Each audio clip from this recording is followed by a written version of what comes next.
Well, cleanup is underway along Hatteras Island, where NC-12, the highway that connects all of the, or most of the Outer Banks together, was closed because of all of the sand that washed over it. And of course, all that sand is deposited there, but it's got to erode from somewhere, and we've seen houses actually collapsing into the ocean. We've got our Risk Correspondent with us, John Van Pelt. John, thank you so much for joining us. What do you have for us today? Yeah, Kit, you were just showing the pictures of Highway 12 up there near the S-curves in Rodanthe, and that's one of the areas that every time there is some coastal flooding, that's the first area to get inundated. The dunes are right on the highway. You know it. You've been there before, but for people who have never been there, if you were to drive right up against the dunes, you can almost reach your hand out if you're going northbound and touch the dunes out of the right side. Or if you're going the other way, you could if you drove over the other way, you could almost touch the dunes out of the driver's side of the car. They are right on the road. They're tall dunes, but when the ocean comes in like it has been because of this coastal low for the last couple of days, it just washes through them, and eventually they get washed down. So the NC Highway, the NC DOT crews have to work hard day and night to get that road cleared. And like we've talked about before, that road is the only artery through the Outer Banks. So when it gets cut, you can't get on or off the Outer Banks at Rodanthe. You'd have to go all the way down to Hatteras and get the ferry in or out to get on or off the Outer Banks. And that may be this situation for the next day. They're hoping they're going to be able to open it up by mid-morning tomorrow. The crews are still working, but since this morning, they've been concerned about the next two high tides, just putting more water and sand back on the road and undoing all the work they've done. Now, not only is that coastal flooding a problem, but as we saw yesterday, we've got high rip current chances too. Parts of the North Carolina coast, part of the Florida West Coast, East Coast, and part of the Texas coast in the Gulf all have high risks for rip currents today.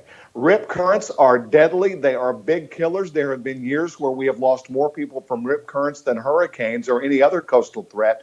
And Greg Dusick from NOAA's Ocean Service tells us exactly what a rip current is and what to do if you get caught in one. So rip currents are shoreward directed jets of water that occur on any beach with breaking waves. So that can be the open ocean coast, it can be the Great Lakes, and they can travel at speeds up to about 5 miles per hour, which doesn't sound that fast to most people. But if you consider that that is roughly the speed of a top Olympic swimmer, it's strong enough to certainly cause people problems. If you get caught in a rip current, the first thing you want to do is stay calm. Do not panic. Rip currents won't pull you under the water. They just pull you away from shore. And so if you can stay calm and float, you have a much better chance of escaping safely.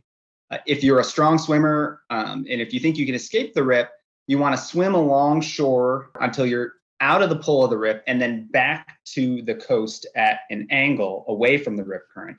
If you're not a strong swimmer, or if you don't think you can swim out, then you want to just float, tread water, and then wave your arms and call and wave for help for either a lifeguard on the beach or someone on the beach to hopefully be able to help you and bring you back safely.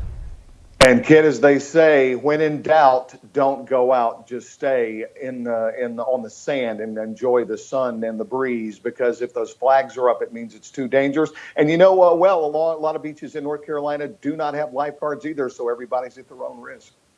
That's right. Our risk correspondent, John Van Pelt. John, thank you so much for joining with us today. Now, we're going to take a look at some visible satellite imagery where we can see that low pressure just offshore. We even have just a little bit of that spiral right there in the middle of that system, that L right at the core of that. But of course, the Outer Banks are prone to erosion. They're basically glorified sand dunes under the water that have been there for a very long time. But even the Cape Hatteras Lighthouse had to be moved back from the shoreline because of beach erosion. That was several decades ago. But this is something that is a known risk for these communities. The mainland beach erosion is a little bit less of an issue.